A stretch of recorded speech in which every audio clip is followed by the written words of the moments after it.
Assalamualaikum, Alhamdulillah. Salam 4 chamber. Okey. Hari ni Alhamdulillah dah start dah running lah 4 chamber ni. Okey.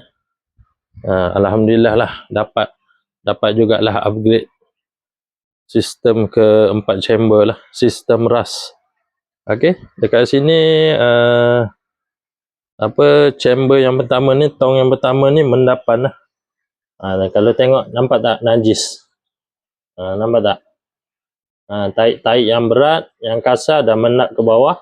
Boleh nampak tu dari tong ikan ni.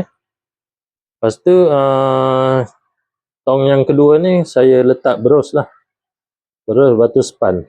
Ni saya akan tapak dari masa ke semasa dan saya akan adjust lah ikut kesesuaian dan result dia lah lepas ni macam mana. Okey, yang ni untuk permulaan lah. Saya test running dulu dan saya berbekalkan bahan yang ada lah, yang saya sedia ada. Dan yang ni yang tong yang ketiga ni K1 lah. Saya tak K1 dan oksigen lah satu. Dan sini samteng lah. Okey. Dan saya pakai pump oksigen lah satu dan pump water pump. Okey. So barang-barang pun belum habis kemas lagi lah. Sebab saya tengah hari tadi start running. Okey. InsyaAllah lah dengan upgrade ni saya mengharapkan ikan dapat membesar dengan sempurna dan makin sihat lah. Okey.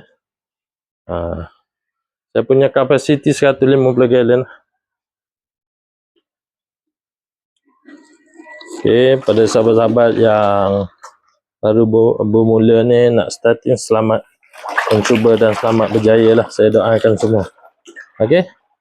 Itu saja perkongsian dari saya. Assalamualaikum.